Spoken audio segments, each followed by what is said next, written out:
We are live. Oh, we're live right now. Oh. What's up? Welcome to the FiveTwenty Collective YouTube channel. Yes, and we're live on Twitter. We're in the Discord as well. Hanging out, getting ready to talk with our guy DJ LostNFound about his new project. Before we do that, I just want to say that tonight's stream is sponsored by the 2022 Wave Maker Awards. Y'all might not know a lot about it right now, but come Saturday night when we come live again on here to record the podcast, you're going to find out. We got a big announcement to share with y'all. So tune in Saturday as well. Eric Boston, we got my guy Zero. He is producing the stream for us. We got the special guest tonight, right? We got the special guest, DJ LostNFound, and then a couple of other friends hanging out with us here. I call them friends because that's what they are. What's up, LostNFound? What up? What up? Glad to be here. Thanks y'all for the platform and the time, man. Thank y'all. Yeah, man, 100%. I know we've been talking about this for a minute, dude, and we finally got it to come together, man. I'm excited to have you on here. This, let's see. I think this is the first time we've done something with you on the platform, right? Other than like posting your stuff, obviously, on the site. But yeah. First interview, 100%. Yeah. That's what's up, man. We'll have to do some more soon for sure. Real quick, let me introduce you. Who else is hanging out with us? We got Q in the building. What up, man? Hey, yo. What's up? Yo, what's good? What's up? And Chilling, Weez the satellite. Yeah, man. Weez the satellite kid. He's not a stranger around these parts. Yeah, and both of these guys are on the album. Yeah, man. So that's what's up. So, okay, LostNFound, you got to help me out, dude, because the reason I just keep saying like the project, right, is because I know I'm going to butcher the pronunciation of it. Try it. So help me out. Try it. I want you to try it first. Oh, man. CAESURA. Close. CAESURA. Close. CAESURA. Okay. Man, I told you. So, it's all good. So CAESURA II is the new album, and obviously building off the first iteration, right? But man, you took it to a whole new level. I guess first of all, just talk about just the motivation, kind of like the inspiration, the motivation behind this project, man. Sure. I mean, the motivation stems off of the same motivation for the first project, and it's really to show indies love, man. I think in our space, we have, most of us, probably 95%, if not more, are indie, right? Probably 99%. And there's so many artists out there who are super talented, who don't get seen, who don't get pushed to the, through the media channels.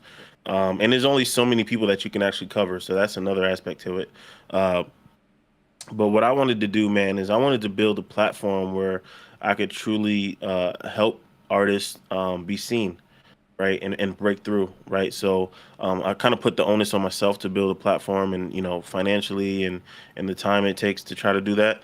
And also, I think how I'm making projects in having 50 artists hasn't been done before, so it brings another level of attention and another aspect to the I guess like the musical creation process that most people don't even think about, right? Most people don't think about curating. They don't think about A&Rs, producers like that. Unless you're talking about like reach, you probably have like Ace Harris, a Mike LV. They're like the names when it comes to like curating and executive producing and A&Ring and that type of stuff. So, like I said, it's just building the platform so that these artists can be seen and heard. And even from a biblical standpoint, when you look at Paul in the New Testament, over and over, I'm just been inspired because I see that whenever he left a group of or a body of believers, it says that those believers were encouraged.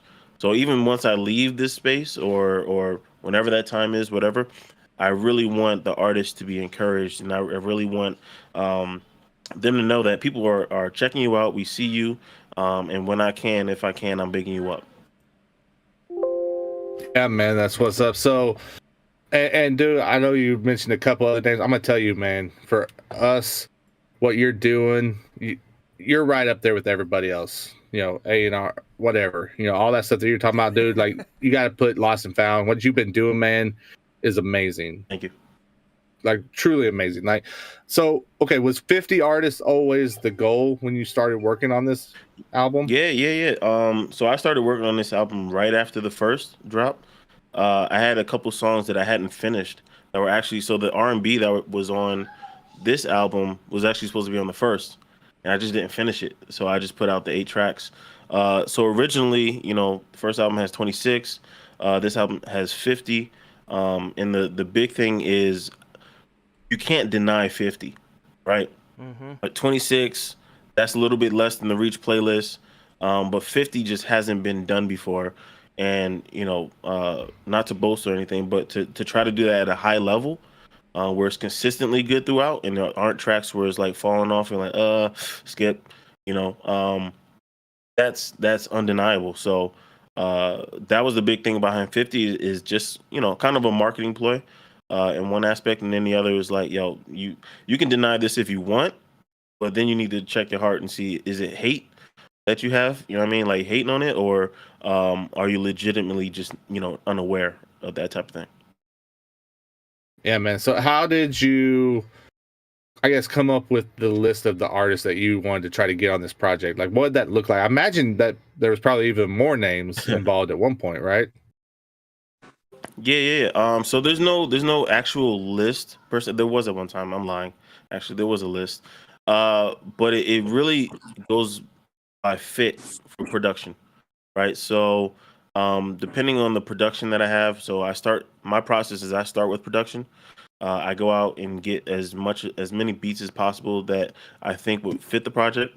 So I even had this the so unfortunately some artists that I started working with earlier on, those songs didn't even get finished, or they're at this point not going to see the light of day, just because they don't fit the direction that I'm trying to go. And I kind of switched in the beginning portion of the album. So really it's fit, man. If somebody it fits, and then if I have like a relationship with that artist, I'm very likely to reach out. That doesn't guarantee a reach out. You know what I mean? I have best friends that I just, if they're not a fit, they're not getting reached out to, right? Then also from a business aspect, I've reached out to a plethora of artists who I had no real dealing with and relationship with. So it was just business, you know what I mean? And there was no, hey, we did a song together, you gonna be my best friend now? Nah, it's cool. Like, you know what I mean? We good. I'm glad we were able to do good business and keep it moving. So the big thing for me is fit. Is that's really where it comes back to. If you don't fit a song, or if I feel like you don't fit a song, just it's all love, but I'm just not gonna reach out. Yeah, man. And I know there's a lot of these songs that we can talk about on here tonight, man. But let's start with the guys here with us. We got Weez, we got Q, man. What was it about these two guys that you were like, that's the right fit with those two?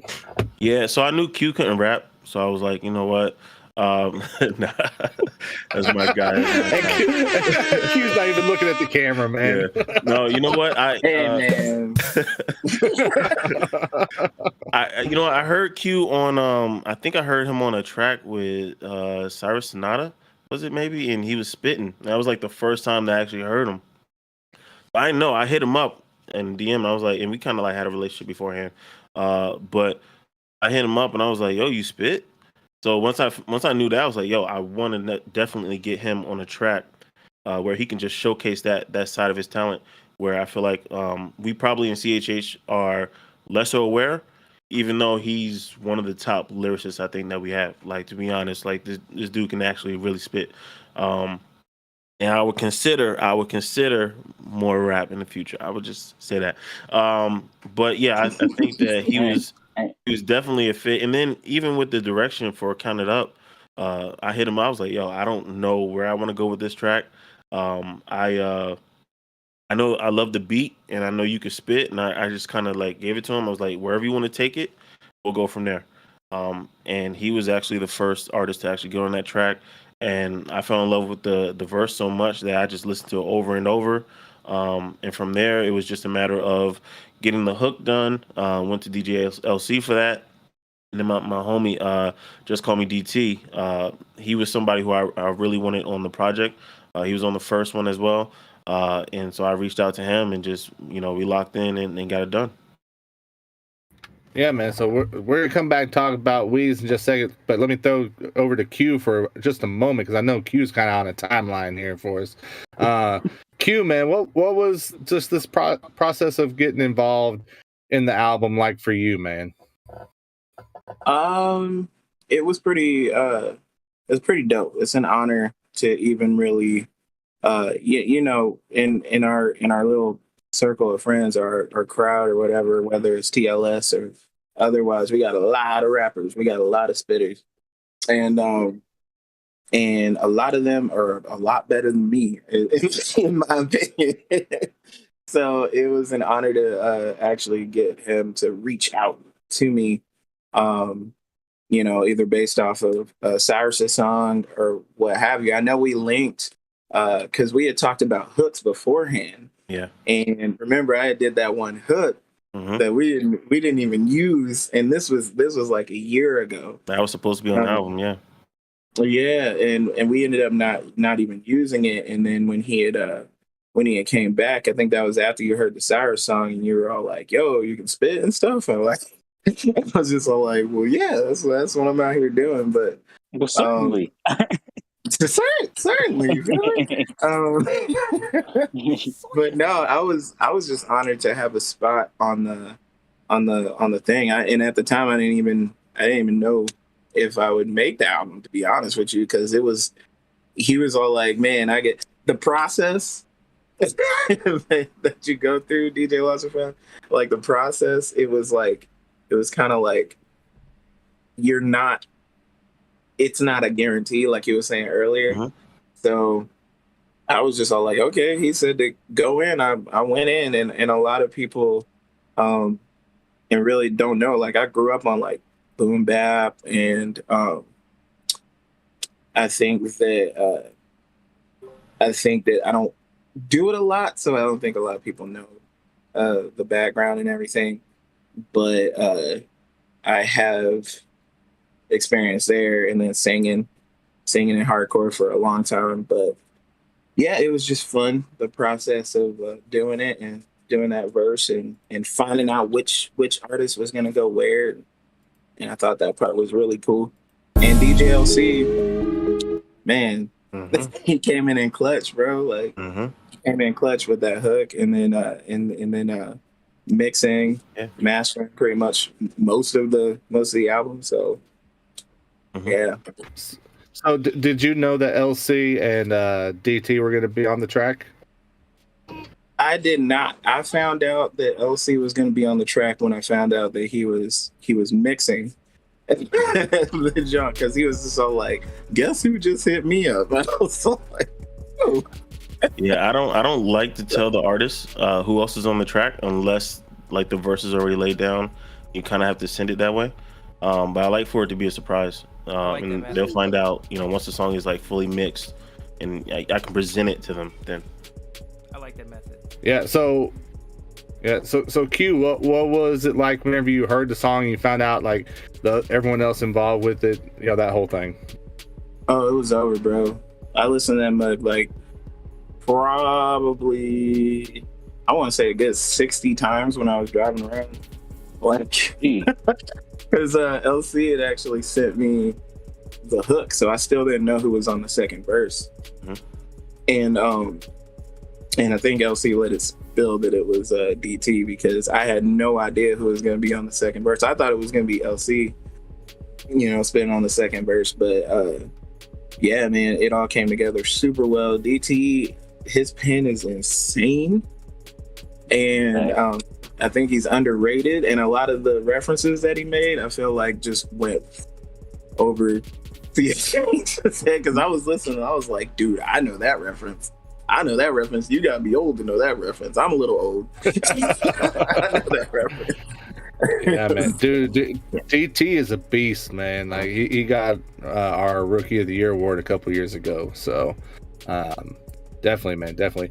So, and then we got Weez on here with us, LostNFound. I guess we got to talk about Weez. He knows I like to give him a hard time, but he also knows he's one of my favorite artists out here. So, it's a give and take there. So, what about Weez? I don't believe it till you get a shirt. You gotta get a shirt, and then I believe it. Oh man, what was it about Weez that you were like, yep, he's right for the project? Weez is somebody who I've wanted to work with for some time. And it's just a matter, like I said, it's just a matter of fit, right? And opportunity. I used to listen to Artificial Christian, and I didn't know Weez was a part of it. It was one of those things where you're a fan of somebody, but you don't really know much about like the group. So I was a fan of the group. At first, when I first started listening, I was like, "Are they Christian? Like, I don't Artificial Christian. I didn't know where they were going with that, right?" I was like, "I don't know," but it sounds dope. So I even just went back and listened to one of the albums a couple months ago. But yeah, he was somebody who was like on if you want to call like an unofficial list. Definitely people that I wanted to work with. I knew that he is versatile just by like listening to features. I could tell like he can slide anywhere, and it's not going to be a problem. So back to the wall, I have the production and the hook already with Truant, and then I go out to Big Breeze, and he's on the second. Oh boy, I got kids coming. He's on the second, and then I just went out to Weez, and I don't even think I told him what the song was about. I probably just sent it over. And yeah, I have a bad habit of doing that. Yeah. But yeah, there are certain artists who I trust right off the bat where I'm like, I know you can deliver, so I might not even say what it's about and try to see like what they come back with. And then if we need to, pivot and change directions, as long as they're willing, we can do that. And most artists are. So yeah, Weez, I think he's versatile. Slept on. Really think that he needs a lot more listens and attention in the space, and just hoping. Hey, stop feeding his ego, man. Listen, he's all right on his own. Okay. No, Weez is dope. And to be able to hold your own with Breeze, like, and not even hold your own, but like you're seamlessly in there, it's a feat. Yeah, man. And dude, I'm with you, man. I still hold out, waiting for the day when we get some more Artificial Christian out here, but I guess this is good enough for now. Good enough for now. I'll be talking to that man all the time, and we be talking about it. I gotta make my way over to his house. He just lives like 10 minutes down the road.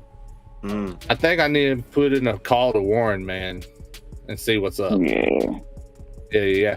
So Weez, man, right?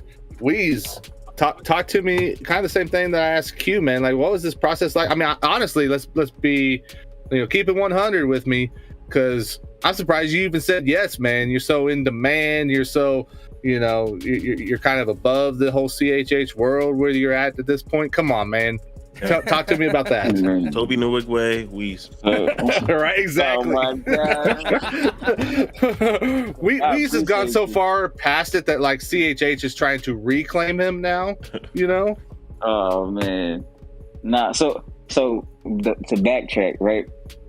Artificial Christian came about because Warren wanted to rap with me, and I didn't want to rap with him, and so we made one. We made one song because he chopped my song up, and then he put his verse. It was that Tale of Two Cities. I did that by J. Cole, and he chopped the second verse off and put his verse on there. And he's like, "Yo, let's do a song." And so it was kind of offensive. And then I was like, let's do a song. And we went back and forth on the song. It's called Sliding, and everybody loved it. And so we did another one, and we did another one, and we did another one, and it was like, well, we got to call ourselves something. And I was like, he had texted me, and I was like, my wife was like, who's that? I was like, Warren. I was like, he want to do another song. I'm not going to do it. And then I heard yes in my head, and I was like, Artificial Christian. And that's how the name came about. And then I was like, Artificial Christian is because, like, for us, people who are legit trying to live out the gospel, we look like artificial Christians because everybody has a perception of what a Christian truly is. And that's why we're artificial Christian. And that's why we had like, it was one of the sliding had the mannequin on there. And so I have like look, let me show you. I have We're like getting a tour. I don't know. Look. See, it's just a remind us of, because it's still about God. So, you know, there's that. But man, how did the song come about? How did I feel about it? I felt honored. I felt honored. Like it was so random. He was like, "Yo, you want to be on the song?" Like that's how I read the long message. I was like, "Yo, you want to be on my song?" And I was like, and it was like perfect timing. My wife and kids was gone. They was gone for like 2-3 days. So when he hit me up, I got him a verse the next day. Like I probably knocked out like 4 verses that night. Like, so when he hit me up, it was just boom, sent it back. And I didn't even know it was Weez at all until, you know, it was mixed. Like because I don't know Weez like that. Like I've met him, but I don't know his music like that. Cause I'm heavy into R&B. I don't really listen to much. I listen to a lot of Kiid though, cause he cold. But it's just, it was just, I don't know. It was just shock. It was kind of shocking. I was like, okay, cool. I got it back. So I was like, I hope he like it. that's literally like, I hope he like it. And then he was like, it's nice. And I was like, man. And I left it. And I didn't know if it was gonna make the project neither. So yeah. Man, I feel like you only gave us half of that story, because I bet you it was more like, I hope he like it, because if he don't, I'm using it on something else. I'm just assuming that's what Weez do. Oh, wow. I never ever use another verse for another song. I have to write another verse. Look, you better than me. You better than me, because I will. I'm surprised by that. I'm genuinely surprised. But every instrument has a different sound for me. It's like, yo, this brings a different feeling. So it's like every beat doesn't really bring the same feeling, exact emotion. So it's like I have to write another 16 if it's another beat. Wow. I might write about the same thing, but I might write something similar, like the same concept, but I have to write another 16. Yeah. Dude, I'm just, I love that y'all are on this project, man. You guys know I'm big fans of both of you. I love what y'all do. And I agree with LostNFound that more people need to know what y'all doing. Like I said, I bust on Weez a little bit. He gets it that it's love, I think. Maybe. There's a smile, so we'll take it. But yeah. So LostNFound, let me ask you this, man. So for casual listeners, they may not understand kind of what the difference is between, you know, maybe just like a producer album or like what you're doing that's different here, right? When you're talking about, you know, curating like you did. Can you just talk about that process a little bit for us, and how it's just different than kind of the typical album that a listener may pick up? Yeah, I think most people just don't have a general understanding of what actually goes on in the music creating process. I think most people think, you know, you take one artist, you take one producer, they work together, and that's a song and it's done. But I think when you look at things from like a maybe a larger standpoint, that might be true for like indies. But especially once you get into like the label spaces, you can have like 10 writers on one song. You know, you can have multiple producers, you know, and people just have little individual parts. You look at Kanye has, man, he probably has a crazy amount of people who contribute little pieces in order to create the full song, right?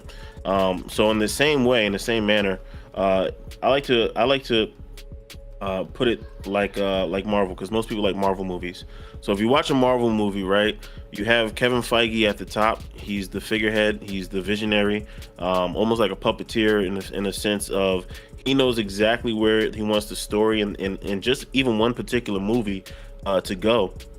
But he's able to pull the strings, right? He's not necessarily a producer. He's not necessarily a director. He's not an actor. He doesn't do the artwork, but he pulls all those aspects together to create the final project. So I do the same thing. I pull in all the different assets, the production, the artists. I pull in the direction, and sometimes I don't have direction. So talking like Count It Up, where Q kind of created the direction, and we move from there.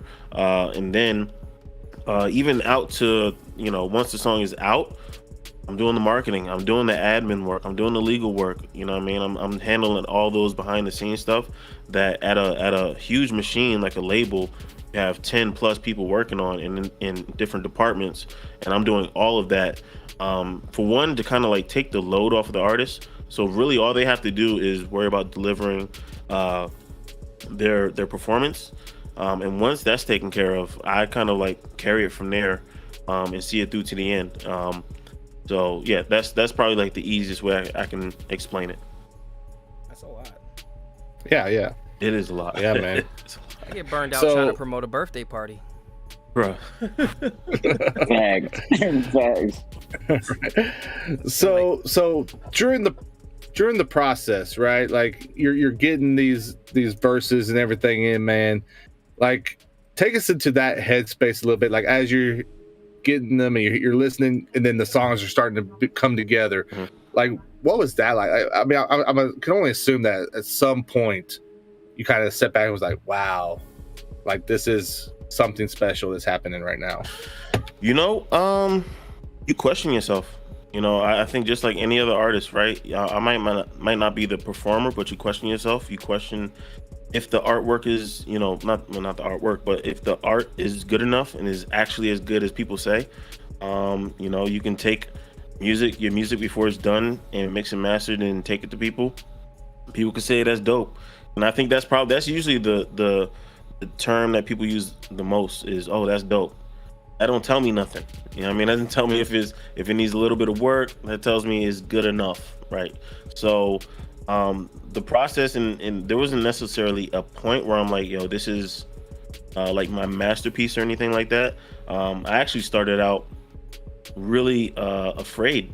If you can think back to Swoop, I think Cinema, his second album, when he dropped that, I remember him speaking about in an interview how, because of the acclaim of the first album, he kind of felt like he had to live up to that. And it's kind of like impossible to actually like live up to, one body of work to another body of work. It's really hard to replicate, I should say. So I had that pressure on me at first to like try to replicate, having people saying like the first project is perfect. Like, I've literally never had anybody say you could have worked on this on the first project. Everybody said the first project was flawless. So to try to live up to that and match up to that again very early on was like, man, I don't think I can. You know what I mean? I really don't think I can. And further down the process, it took 2 years to put this together. So it's little by little, I'm hearing songs come together, and toward the end of it, I'm hearing the whole thing, and I've heard it 1,000 times by that point. Where I think it's a good body of work. But if it's special, that's determined by the people. I mean, I can feel how I feel all day. I feel like there's a lot of great bodies of work out there that never get past 1,000 streams. So it's really what the people say, not necessarily what I say. So at this point, reception has been crazy. Everybody has said that this is, some people have said that is possibly album of the year. That's really that's out of here, with the quality that we've heard this year. For somebody to say that and go to bat for me in that area that's crazy. But I'm honored, man. So but I think it's not over. It hasn't even been a week yet, so we're still waiting for people to decide, how they feel about it. Yeah, man. Well, and you talked about how you were very particular, about people even getting on, right? Their verse being selected for it. Right. I guess, and you talked about maybe kind of that pressure. I think we put more pressure on ourselves than anyone ever puts on us. Yeah. So like what was the bar that you kind of set personally, or like what did that checklist look like for you when you were deciding, okay, this is what I'd expect out of it before we move forward? The bar is to be able to in a healthy manner compete with the best that are out there. That's the bar. Is can it compete creatively? Can it compete even like on a mixing and mastering standpoint? That's important to me. Can it compete in a marketing standpoint? Like there's different marketing ideas that I had and I thought about, that I feel like I've seen other people do. I'm like, should I try that? Should I put the album out and then pull it the first day and then drop it the week after to create a little bit more build up? Stuff like that. So I and then when you have people who say that the project, it stands toe to toe with like the Reach playlist, like the summer playlist, that's wild. That's wild because I'm one dude, you know what I mean? And to be considered and spoken about in that same vein with folks who I'm inspiring to be type thing. So that's amazing. So honored again. And the goal is not perfection, but the goal is just a high level of quality. That's really it. Yeah, man. I want to holler at Q for a second again here, man. So like, once you heard, we talked about kind of your process and getting to hear the song and everything. Like once you heard the song, what was your expectations for like what the rest of that album would look like? I knew that I had been kind of paying attention. I pay attention to like everybody's stuff, like what they're doing. Because I know I'm a little bit elusive sometimes, but it's literally just because I'm working and trying to get my own brand ready and all that stuff. But I pay attention, and I remember when DJ LostNFound was about to do the Eros album. Yeah, and I guess it got scrapped, and some of the songs got used for the album. And I had been wondering about that because I was just all like, I know this song isn't gonna go on on Eros. That doesn't make any sense. So my anticipation of everything after we spoke and we knew that it was gonna be like on CAESURA II was I just started listening to the first one and listening to some homies and then some people that I looked up to, like them killing it on there, and I was just all like, bro, I hope my verse is good enough. Like it tripped me out because it's a cardiac beat, and that was like a personal that's a personal thing for me. Like I like a lot of cardiac beats and a lot of cardiac songs.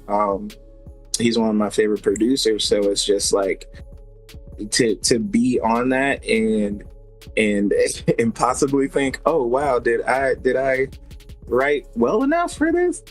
But then to have that like validation from him, from DJ LostNFound, I was just like, okay, well, we popping, and the rest of this album is probably gonna hit. But I had no idea that the Eros songs were gonna blend in so well with everything else that was like really hype and really, when you had boom bap on there, you had like New York style, you had West Coast over here. When I heard the West Coast, when I heard Mission, I was like, you should have had me on Mutt. No, I was just playing. I didn't know.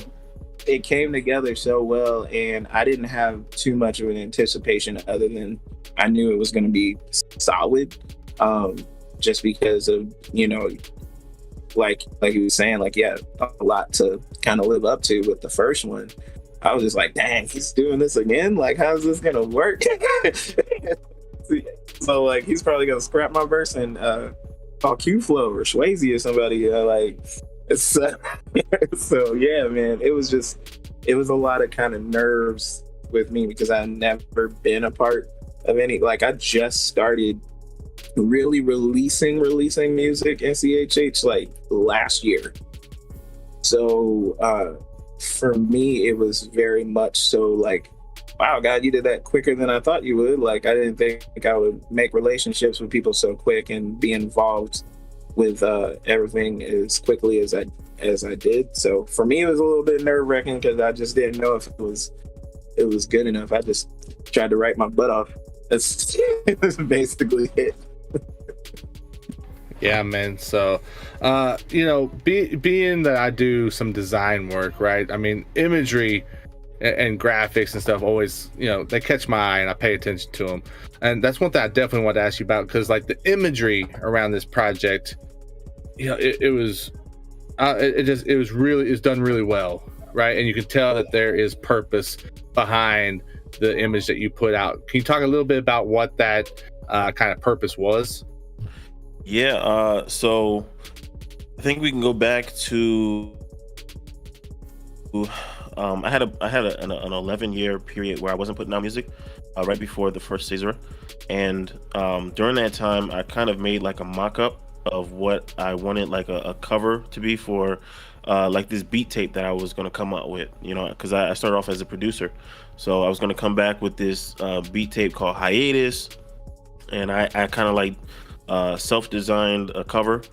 So you see like the music staff that was there, and the idea of it kind of like lighten up was there, but it just looked kind of completely different. But so yeah, the design, man, I went to Juzo, and Juzo really brought to life exactly what I was trying to convey with the first album. So going back to this one, I was like, yo, I want to do a continuation. So I went back to him. I made like a little mock-up, sent it to him, and of course he killed it. Juzo is definitely somebody, especially for these CAESURA projects, that I would. He's probably the only exclusive artist that I'd work with, like on cover art, just because I want to keep his flair and his style, because it fits perfectly, and it's also exactly what I want. So. He would probably be the only artist that I'd work with for like the cover. Promotional stuff, that's different, but for the cover, definitely is Juzo, and he like I said, he mastered it. If you notice on part 2, there's a little crescendo that's under the music staff, and really the early I guess you could say the name for the album was CAESURA II : Crescendo. So I really wanted to almost like a reminder to myself, but also it's like a little note to listeners that I'm really trying to build a platform, and how that's going to build and how it has been building is slow and steady, kind of like a crescendo. And once we hit the apex, who knows when that is, then you'll get all the commotion and all of that, But I just wanted to convey that the platform is intensifying little by little, and like a crescendo would indicate. So yeah, that's really the heart behind the artwork, and like, again, shout out to Juzo, because he nailed it. The Juzo's sick, man. Yeah. Like, his stuff is ridiculous. Even the singles that you put out, though, they had a common theme. Yes. With the imagery there as well. What about that? Like, who came up with that direction? Yeah, shout out to actually Aaron Cole. A couple years ago, he had a summer where he was putting out singles like every Friday or something like that, and I noticed that the artwork kind of spoke. All the artwork kind of resembled each other, right? So it kind of conveyed this one message of this is the summer that he's dropping all these different singles. So it was kind of in that same vein. I went to Outer City, and Outer City is somebody who I met in person, right? When I was out in Atlanta shooting some videos, and so when I found out that he did artwork, I was like, yo, basically I want to convey the message that all of these singles, and I kind of gave him just the names of the singles, and kind of like the rough drafts of them. Most of them weren't done, so he might have just heard a beat. But it kind of conveyed he was able to capture the message of each single as well, and then even visually keeping the purple writing or banner, and then the white writing, and then if people didn't even notice, there's a little hologram type thing, rainbow hologram, where it's the CAESURA cover, right? CAESURA II cover, and then it has little dots next to it that kind of indicated we're getting closer and closer to the album. So as you look at each single, but yeah, the direction, Outer City really helped with the direction on that, and then just finding like the artwork to like the little clips to input. He killed it with that. You know, I helped out with Foolish.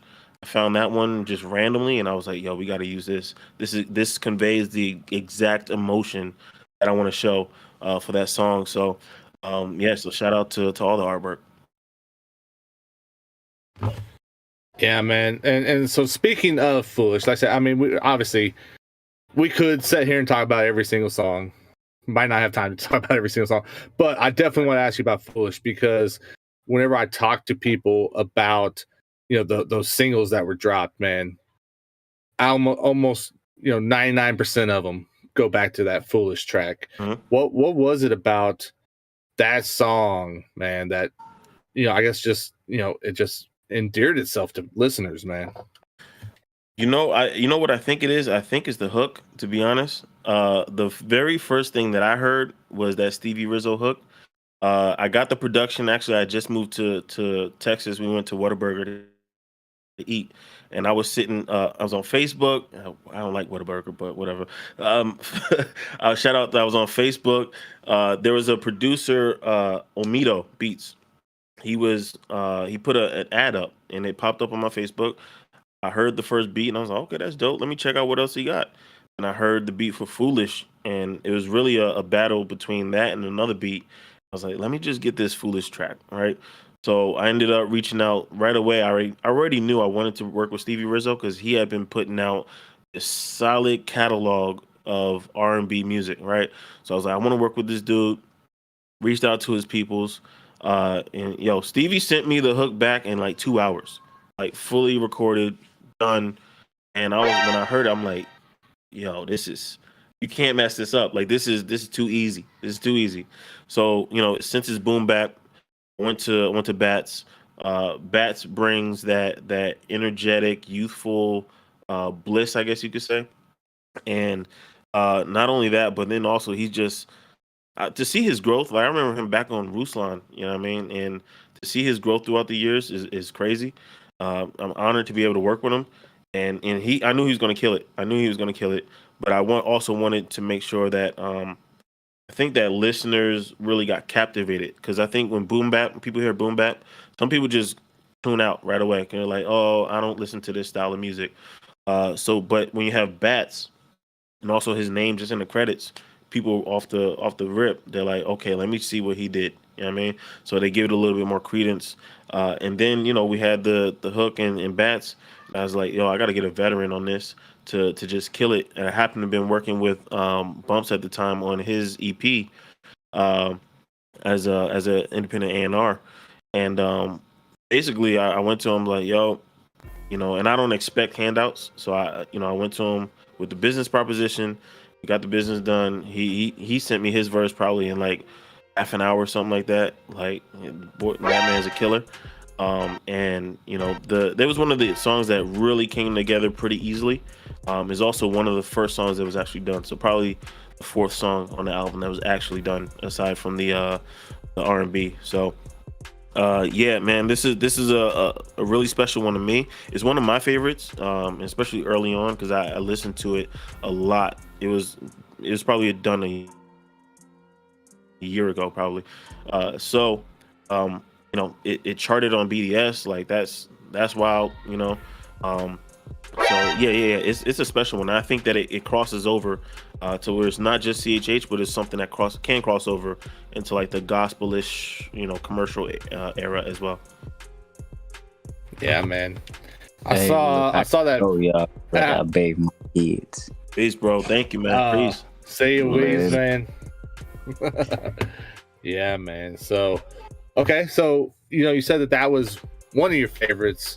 Let's highlight a couple other favorites, man. What's some like of those? Like, just as you were listening back, you said you listened to, you know, hundreds of times to the album before it's coming out. What are like 2 or 3 of the songs that just really stood out to you throughout that entire kind of like listening process? Yeah, well, it switches up, right? So early on, like, of course, Foolish.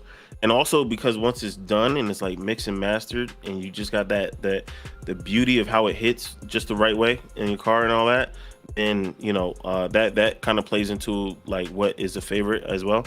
Autopilot, I think, even though I didn't get to, it's originally exclusive. Originally, Autopilot was supposed to have an artist on as a feature on that. I had to cut that part out because I just couldn't. And I still have one particular artist who I want on there because I think they fit perfectly. But I wasn't able to get that artist, so I kind of cut it and just left it as a shorter song. But that was one of the songs that was one of my favorites earlier on. What's the Move is easily one of the favorites, but also it switches up, like, because even though like I don't know the last time I've listened to Foolish outside of like just listening to the album in full. It just switches up, I love ciphers, so having Uncommon Few to kind of start off things, it's one of my favorites right now. Just thinking of and also I think also there's the is that the word, endearment, endearing portion as well, where I can remember where I was at that time, and it really can, like, from an emotional standpoint, pull me back into a song, right? So we think about like a Bodega Bay. I left New York City. That song is about New York City. I don't know. Hopefully people have caught it. That song is not about a woman. It's about New York City, and I actually left New York City a year ago, and moved to Dallas, and because of COVID, didn't get a chance to like say my goodbyes, have a goodbye party, and all of that. So that song was like my ode to New York City, to say I love you, and like there's nobody like you, right? Basically. So yeah, it changes, man, and I'm sure there's going to be other favorites. Ops was a favorite at one point, and it was all I listened to because I love drill. And I probably listen to more like UK drill than I do CHH, just like on personal time. That's a genre that I just love. It's so aggressive, and I love that. So yeah, it switches, man. It can be any number of song. And the crazy thing is, even from the return that I'm getting from people listening, I've heard just about every single song on the album. Somebody was like, "That's my favorite," and you don't necessarily expect it, because I'm thinking more, this is an album cut. This wouldn't fit as a single. For some people, that's their favorite joint. So you never know what's actually going to resonate and hit with people. So I'm just keep creating the way I know how and I think works, and then let people, like I said earlier, let people decide what's their favorite as well. Yeah, man. And you said it earlier, the project's been out less than a week. So it's far from over as far as what's happening with this album, man. There's a lot of life ahead of it, dude. So what are we looking out for? What's coming? What do we need to be doing to support this album moving forward now that it's out there for the masses? That's a good question. I think that's the question all of us are asking, right? Like, how do you break through? How do you get through to the people, right? Where are the listeners? Like, what I mean? Where do I advertise in order to get their attention? I'm not the TikTok guy. What I mean? I'm not going to be on TikTok doing videos and stuff like that. It's just not my thing. But I do respect that as a grind, because that definitely, I think, is the way to get the most listeners and get your music out to people. Thank you, bro. Appreciate you, Q. I think that's the way to get most of like new listeners nowadays, is being on TikTok, IG Reels, and they push it to thousands and thousands of people. But that's just not my avenue. What I mean? I'm not a performer. I'm more of a behind the scenes person. So yeah, that's a good question, bro. I don't have the answer yet. And even like the marketing schemes, everything changes so quickly. Just because I come up with a marketing scheme and what worked for the first album doesn't work for this one. Facebook ads don't work the same way that they used to 2 years ago. So you're really trying to figure out what is the avenue. And my focus, especially while I've been doing like a media tour, is focusing on who we have in CHH and the people who want to have me. I'm glad to be a part, and I don't care how many visitors you have, how many watchers you have, but it doesn't matter to me. I'm really trying to show love to our community of media. I think far too often people release projects, they can care less about going to media outlets. Maybe if they reach out to you and they're one of the bigger ones, what I mean, they'll do an interview or something. But for the most part, like I think this is maybe my 12th interview. You know what I mean? And I'm willing and ready to do more. You know what I mean? So to show love. Yeah. To be honest, the answer is I don't know. I don't know what that avenue is for marketing. I'm trying to figure that out. Yeah. And it's probably different for me because I'm not your typical artist. So it probably is going to end up looking different.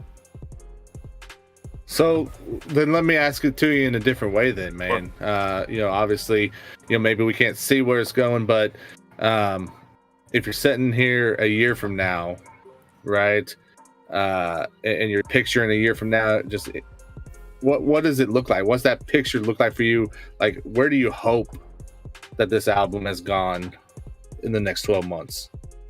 Wow, in the next 12 months, there's different answers. So if you're talking about CHH listeners, I would love to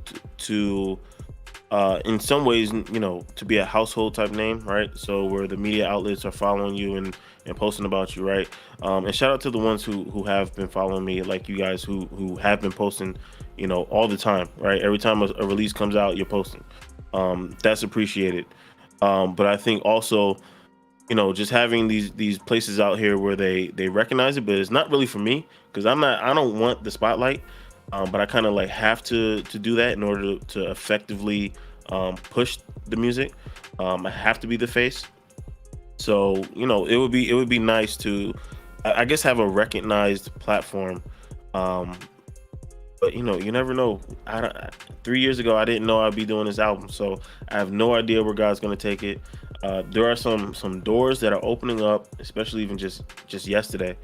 I can't talk about it just yet, but things that I would have never imagined would have happened, and people who are reaching out.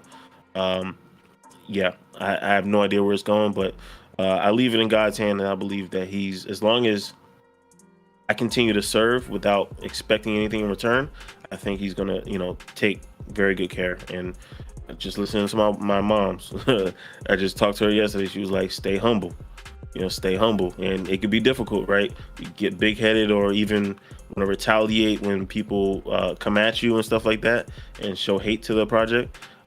But stay humble. So we'll see where it goes. Yeah, man. Well, I can tell you this, man, that the project is one that, it's so big, man, and there's just so much good wrapped up in this project that, one, it's gonna have a long life. Like, I'm 100% convinced of that, and I think that's something that people have, gotten twisted in the music business about these short shelf lives. It's like, nah, man, when you got something this good, it can't just die off. Right. So I see that happening, and then as those good things pour in, man, I just wanted to make sure to say it to you, like, let us know, man, so we can celebrate with you. You know what I'm saying? We want to be there and support along the way however we can. 100%, man. Like, dude, I haven't ever told Zero this, but Zero, I'm gonna tell you right now, man, like, a while back, me and LostNFound got on the phone, man, and I can't even remember why we initially got that phone call going, but like, I think maybe you were telling me about some of the songs. Like, this was early on. This was early, yeah. Right? Yeah. But like, dude, just some of the things that you said to me about the platform here at 520, man, and some of that kind of advice and different stuff, man, it meant so much to me, dude. Amen. So like, Zero, like, whenever he's saying he wants to see this community build up and wants, that next step to take, it's 100%, dude. No, that's all I can say. Like, this is word. Yeah, every word. I can also see your bracelet, so you were worried about that earlier. Well, not now. Well, it's kind of there in some angles, I can see. Oh wow. Right. Hey, Zero, I wanted to ask you too, man. Has anyone been dropping in the YouTube chat? I'm not on YouTube, so I don't know Crickets, what's bro. going on there. Is there anything? Okay, well, we tried. What questions do you got for LostNFound, man?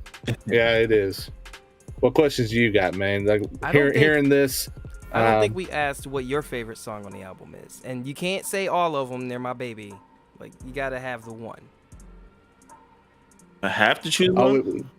We didn't ask about the standout, but he's putting you on the spot, though. He is. I'm not afraid. It's not personal. He wants you to break some hearts, man. It's not personal about the artist or anything. It's just like, Nah. sometimes you work on a song, and you just fight with it, and they're like, oh, that's the one. I got it to work. No, even the one that I had the most fight is, I love it, but I think just having the opportunity to work with SO and Aaron Cole and Promise on a song produced by OB has to be it. So what's the move? SO is my favorite artist in CHH. So to be able to work with him was huge. That was huge for me. And I think that reaching out, like, well, first of all, I didn't even reach out to Aaron Cole. So somebody was asking me questions like about the album, whatever, and like the heart behind the album. And I started sharing with them the heart behind the album. Yeah. And this whole time I'm like, yo, this is super intrusive. Like, they're asking way too many questions. I'm still just trying to be nice. And the next morning I wake up to his text message and they're like, yo, do you want Aaron Cole on the record? So I'm like, yeah, of course I want Aaron Cole on the record. So just that whole experience, there was a lot of gems that I learned from there. Working with a label, and that's a full-blown machine you're working with. It's not the indie experience. So all of that was a first. So there was a lot of firsts in that record, and I think it's just overall it's just a quality record, I think. And from the mixing to mastering, like, I don't know if there's anything that I can still in the back of my mind be like, okay, I want to work on this still. I mean, there's some songs where it's like, I wish I could have did this, and I tinker here. But that one and Probably Foolish, those are the two that I'm like, they're absolutely perfect. There's nothing else I'd ever want to do. I don't want to remaster them, nothing like that. So those are that. Yeah, What's the Move is probably utmost the favorite. You know what I mean? I think that I add more context to listeners because Scorsese can't even say that. Yeah, man. So, all right, dude. I know we've had you on here for a minute, dude. So I want to, make sure you get back to those kids and everything too. So, why don't you give the people the spill, man? Let them know where they go listen, where do they go support. So CAESURA II on all streaming platforms right now. You literally can go to all streaming platforms, hopefully, and if it's not up there, then please let me know. And some people have actually, and we will work on the distribution aspect of that. But CAESURA II, 50 artists. This is my love note to CHH. And even I didn't bring this up, but even Christians who are outside of CHH and in the mainstream, I have some of those artists who they're in the mainstream space, but they happen to be believers. This is my love note to them as well. And like, yo, we see you. You know what I mean? I think the space doesn't really cover you guys and doesn't talk about you guys. And they say CHH adjacent, cool, which is cool. But I wanted to make sure I highlighted some of those people so they can be recognized as well. Lank is it? Okay, we may not be done. You keep doing what you're still, and then we'll come to Lank. We'll come to Lank. Platforms. If you want to purchase, Amazon, iTunes, all of that type of thing. And then if you want to follow me, DJLostNFound.com. I'm trying to move people away from social media, so I'm really trying to move people toward, and this is a whole nother conversation, but to my website. DJLostNFound.com. That's DJ Lost, the letter Nfound.com. You literally have access to all my social media sites. You get the first announcements for everything. My merch that's going to be coming.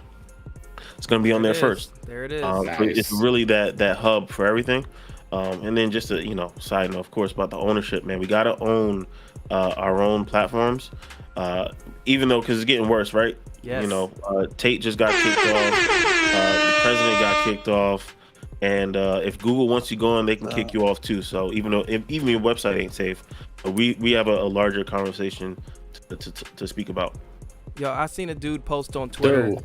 I lost, what was it, like 4,000 something followers on Instagram, and I felt bad, but I commented, "You never had followers." Social media is a myth. It's a lie, man. True. Go to DJLostNFound.com if you're a real follower of his work. That's how you're gonna find out. Thank y'all. Yeah, and Zero, I think we may have another show brewing here in the future, right here, man. I don't know. I'm speaking for LostNFound right now, but I think we need to get him back on. We'll have that conversation That's an in its important entirety conversation. later on. Yeah. But hey, shout out to my guy Lank, dude. Yes, sir. What's up, man? Lank is in the Man. house. He's audio only. Oh, No, well, he's got a video now. No, he's got video up. Video's popping. yeah. Can you guys hear me? Yeah, we Yes. can hear you. Oh, for sure, man. How you guys doing? Fantastic. Excellent, bro. Excellent. Wishing we had played more clips from the album, but it is what it is. Man, shout out to man. Shout out to Eric Boston, man. Shout out to you, bro. Shout out to LostNFound, man. Yeah, man. Hey, dude. So Lost and Found. Let me say this, man. Yeah. Like Lank right here, dude. This is my bro, right? Like me and Lank, we message behind the scenes, man. Like whenever you were talking about like Weez being a little overlooked, like dude, I feel like Lank is so overlooked, man. He's so crazy talented. Yeah, I just found out something about you. I got to talk about after the show. Or I'll send you a message. or something. Okay. Eric told me about something about you. I need to converse with you about.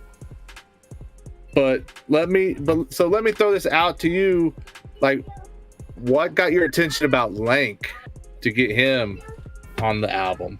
Yeah, I've been watching Lank for years, bro. Not in a weird way, right? But I've been following that dude on social media for years, yo. Like this dude exudes the 90s, and his love for the 90s is so palpable. But then also just hearing him spit, I think the first time I might have heard one of his songs was on the Marvelous Six, that cipher. That's probably the first time I heard him. But yeah, I've been following, and another artist, man, where it's like, yo, this dude is crazy talented. His marketing is on point, which I don't understand, because the marketing is on point. Like I envy the marketing skills, and I'm like, yo, I need to hire bro to just do my marketing. Like the videos and everything. He That's 100% right there, man. It is. It really is. Like, you can't say that about most people, but for him, it is. And then the aspect of just being able to spit. Like I've been listening to his music, he can spit, and that song that he's on is "Give My All" it was sitting for a while, because I originally reached out to one artist, and they were like, I'm in album mode, I can't be a part. So I kind of sat with it. I was like, I need to get it right with who I reach out to, and I thought about Lank, and I was like, just because of, I think probably listening to him and his sounds, because I believe he produced too, bro, right? Yes. His sounds are just so different, right? That I was like, okay, let me reach out to him. I think he could fit. And then when he sent back the verse, I was like, whoa, this is crazy. So yeah, Lank, I'm not even blowing it up out of proportion. Like he's dope. Lank is dope. I think that more people need to be paying attention. I think he has a lane of his own that for some reason, it's like, why hasn't it caught on? Because the marketing is there, the branding is there. Like what's missing? Like, why aren't y'all paying attention? So yeah, I'm just honored to be able to work with him. Look, it's an honor to work with you, man. Like, you reaching out to me. Look, you taking your time out to reach out to little old me, man. Like, the way you approach me, man, I just want to say to you, man to man, like, I appreciate just being gracious, how you just approached me, and just from the beginning, like, it meant a lot to me, man. So you to even consider me a thought, just like I said in the text, it meant a lot to me, man. And I just wanted to make sure that I did right by you and honor God with, what I did, because I know that, you watch me, but hey, look, brother, I've been watching you too. Hey. So, I've been peeping you too. I've been peeping you too. Because I was actually talking to my cousin, GT, my blood cousin. That's part of the MASH unit. Those people, those are my family, bloodline. And I know my cousin was giving you props just on the positive, just as a man, and I was like, man, I can feel it. And just you reaching out, man, Yeah, you doing what I do. He produced for me last year. Yeah.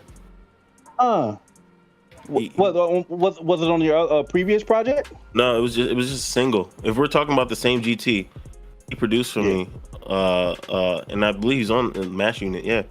So, wow. Yes, Okay. that's my cousin. Yeah, that's my blood cousin. Okay. So Lank, just give us a little bit of the story, man. Like when Lost and Found hit you up, and just like your thoughts on the song, obviously that you're on, and if you got anything that you want to say about the album in general, real quick, man. Oh, sure, bro. Honestly, you know me, I'm in the middle of doing like 50 million things, and I get a DM. And I'm like, DJ LostNFound. I'm like, uh-oh. Like, I just felt this vibe, like, oh, shoot, he's hitting me up. So I checked the DM, and I read what he said, and it was just gracious. It was just professional. It was just to the point, and I appreciated it, and I was honored, you know. I don't expect people to reach out. I don't expect them to share my music or anything. So when I saw his message, I was like, oh, shoot. And then I clicked on the song right away because I believe he had the song attached. Right. And I listened to it. I'm like, oh, shoot. Like, it's one of these drill beats. And I'm like, I mean, I ride on all kinds of beats, but I'm like, I haven't rolled on one of these before yet. And I took it as a challenge, but it was fun. And I just told him, I'm like, hey, man, yeah, I'm going to get on it. You know, like, when do you need it by? And he said, like, you know, just a little down the line, like within a month or something like that. And, you know, I knocked it out, I think, within a day or two or something, or a few days, because I take that very seriously. If somebody reach out like that, I don't want to waste their time, and I just want to respect them. So I just took it as an honor. I shot the verse, and I was like, I don't know, is he going to like this? I don't know. But I'm giving it my all, you know, no pun intended. As the track, listen, I'm living the record. You know what I'm saying? And to give my all, I'm like, look, that's what I'm gonna do.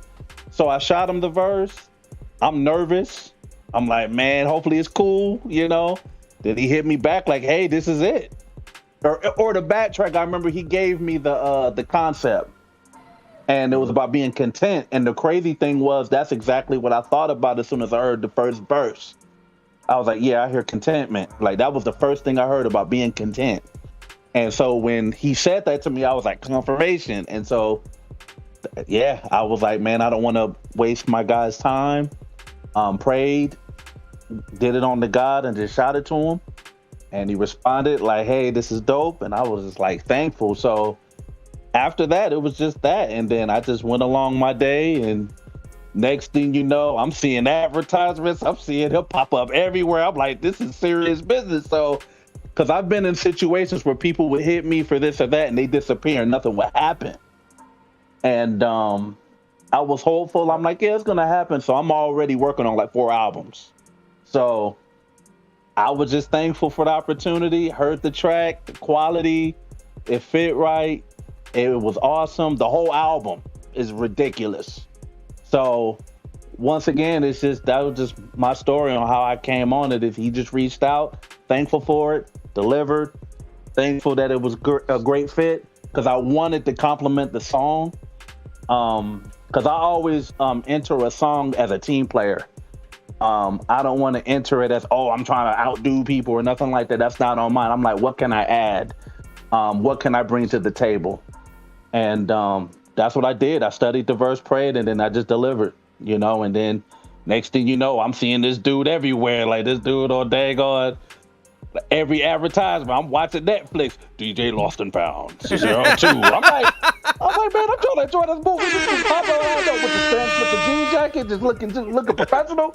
Shoot, I was like, yo, I know it's hard. So that's just my story. My bad to be bogus. That's just me being crazy. No, but that's awesome. it. Hey. But yo, for real, like you said, man, that was whenever I heard it, I was like, oh, this is a little something different than I've heard from Lank before. But you still did your thing, man. It's proof of the versatility and the skill that you have, man. I've been trying to champion it for a while, you know. So you have. I appreciate you, man, and you even, whether behind the scenes or in the front, like, I'm so appreciative, because a lot of people don't know what to do with me. So you have people that do, and people like, I don't know, this is a little different. And like DJ LostNFound said, like, I just carve my own lane, honoring God in what I'm doing, and just being me. And it's an honor for you guys to even, my name to even be mentioned, me to be a part of anything. I cherish it, you know, and I'm still growing and learning in my craft. I'm just trying to get even better and better. So I just want to say thank you guys, like from the bottom of my heart. I appreciate you guys. Yes, sir.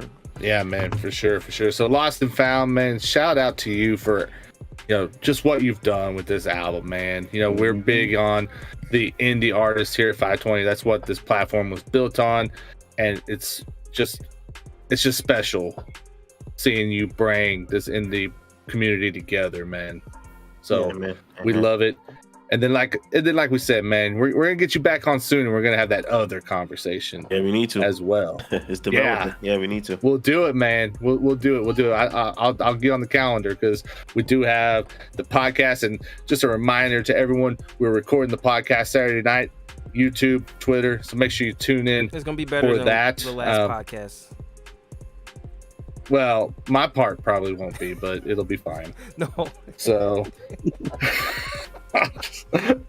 Don't say that, bro. Don't do that to me. Well, hey, Kingdom Choice Award nominated podcast, despite my shortcomings. So, but yeah, man, no, shout out to LostNFound. Go stream the album, check it out. DJLostNFound.com, right? That's the place to go. And yeah, man, we love it. We want to hear what you guys think. So drop some comments.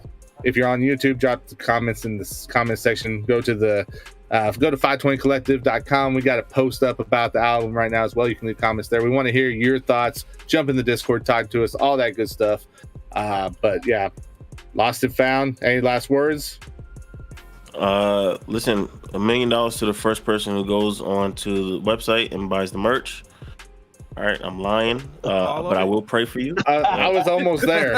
I was like, I'm at my keyboard right now, so yeah. No last words, man. I appreciate the opportunity, guys. Oh man, I almost made a Trump joke. I'm gonna leave that alone because make a Trump joke. Make a Trump joke. No. Make conversation People already think fun I'm a again. Trumpster. They think I'm a Trumpster because I don't rock with Biden, but that's okay. Yeah. Don't get the stream cut off. We want people to watch it again. Yeah, we on YouTube. I gotta behave. We'll wait till after you hit stop. So yeah, man. Shout out to you. Go check it out. 50 artists. It's amazing. There you go. Tune back in Saturday night when we go live with the podcast. Let's go. That's right.